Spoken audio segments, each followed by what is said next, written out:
The Iron Bank of Braavos is the richest, most enduring financial organisation in the known world.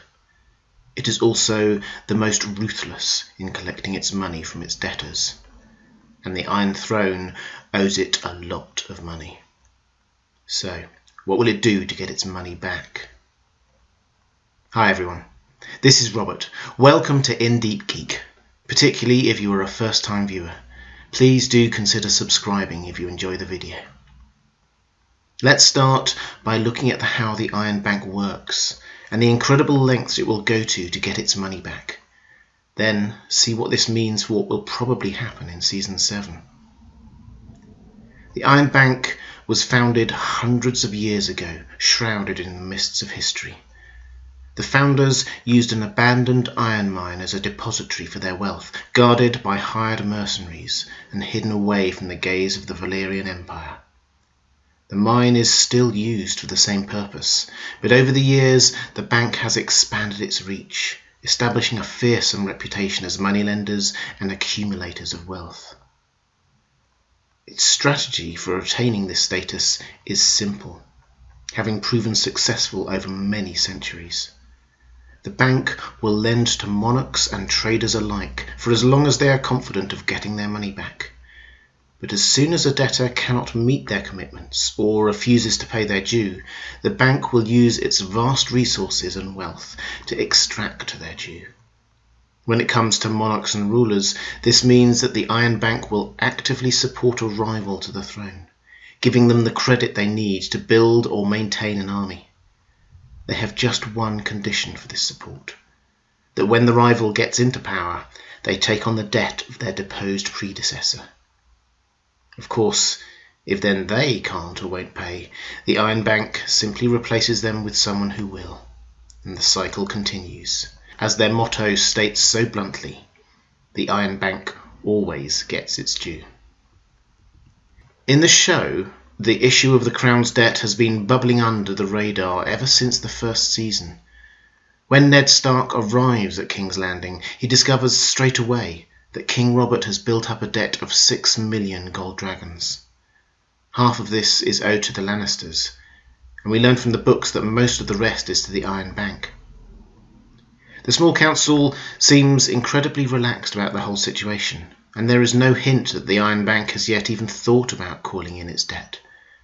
But the Crown keeps on spending more money than it has. It keeps on borrowing to cover the shortfall, and Littlefinger builds a reputation for making money appear whenever it is needed. Like so much that Littlefinger does, this reputation for financial brilliance is a lie. By the time Tyrion takes over as Master of Coin in Season 3, he discovers that Littlefinger's stewardship has left the Crown in crippling debt. Some of this is as a result of borrowing from the Lannister family fortune, but the majority, now tens of millions, is owed to the Iron Bank. The accumulation of this additional debt should not be a surprise to us. Wars are expensive, and the War of the Five Kings must have taken a crippling toll on the Crown's finances, keeping the Lannister army out in the field for years. Not only that, but life in the court at King's Landing continued in lavish style throughout this period. Robert Baratheon's tourneys, followed by Joffrey's coronation, and then the wedding feast to celebrate his marriage to Margaery. It is perhaps telling that at Joffrey and Margaery's wedding, Tywin Lannister and Olenna Tyrell, perhaps the two most switched-on members of the court, discussed the massive cost of the proceedings. Olenna points out that the debt that Tywin must be taking on must be starting to rack up, and Tywin says that he isn't afraid of the Iron Bank. Olenna is having none of it.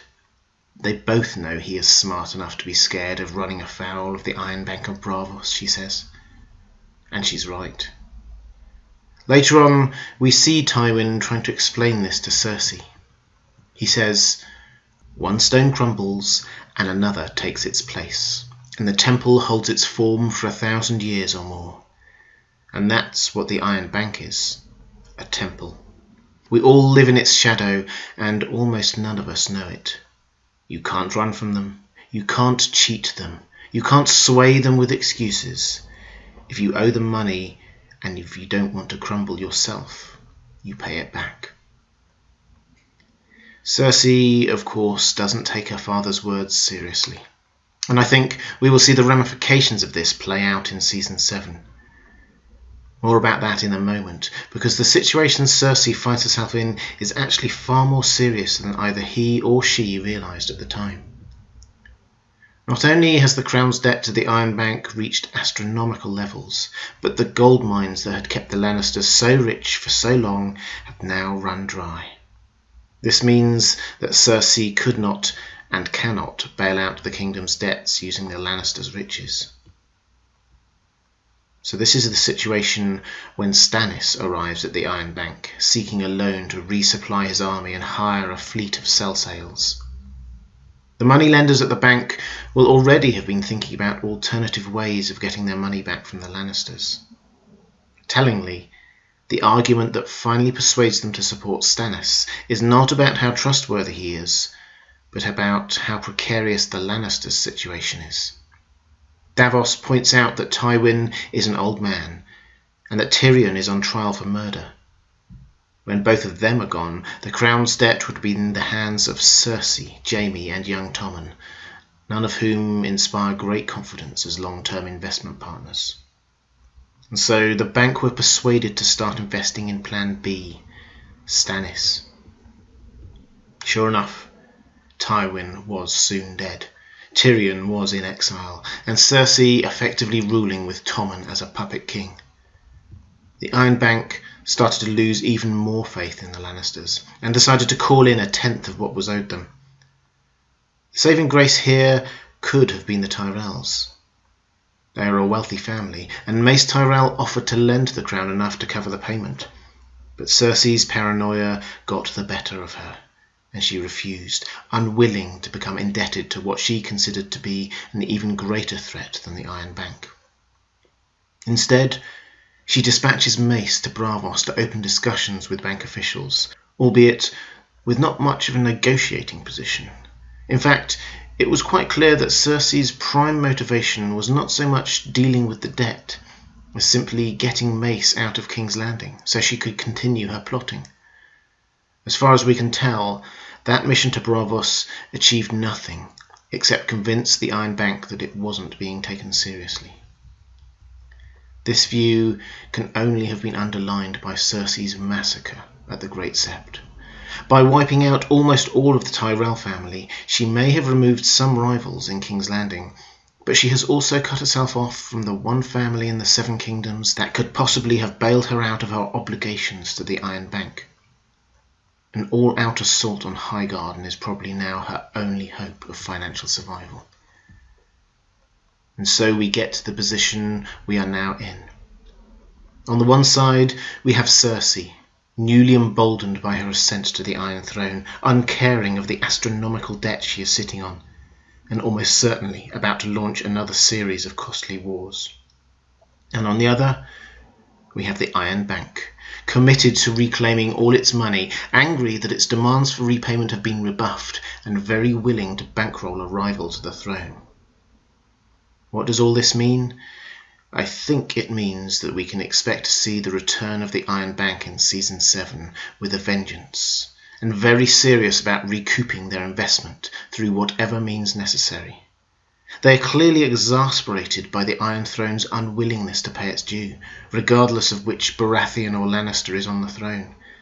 And Stannis, the rival they thought they were supporting to take the throne back, lies dead in the fields outside Winterfell. So where do they turn now? I think the answer is obvious. They will turn their attentions to the only serious contender left for the Iron Throne, and the only known heir of the Targaryen dynasty that sat happily on the Iron Throne for centuries without any notable debt issues. I think we can expect to see a final demand made of Cersei, and then the bank's full backing offered to Daenerys. This is not some minor detail of the plot. This very well may be the single most important defection to Dany's cause that we have seen so far. Although not much has been made of this in the show, over the last few series we have seen a slow accumulation of the instruments that Daenerys requires in order to establish a functional government for Westeros. She has her army and navy, political allies across the 7 kingdoms, political advisors, a spy network, and perhaps now financial backing from the most important institution of all. Things are starting to look very good for her indeed. Thanks for watching. If you enjoyed this video, please like it. If you want to see more like this one, please click on the subscribe button. And if you want to support the channel in other ways, please check out my Patreon page. Thanks again. That's all for this time. I'll see you again real soon.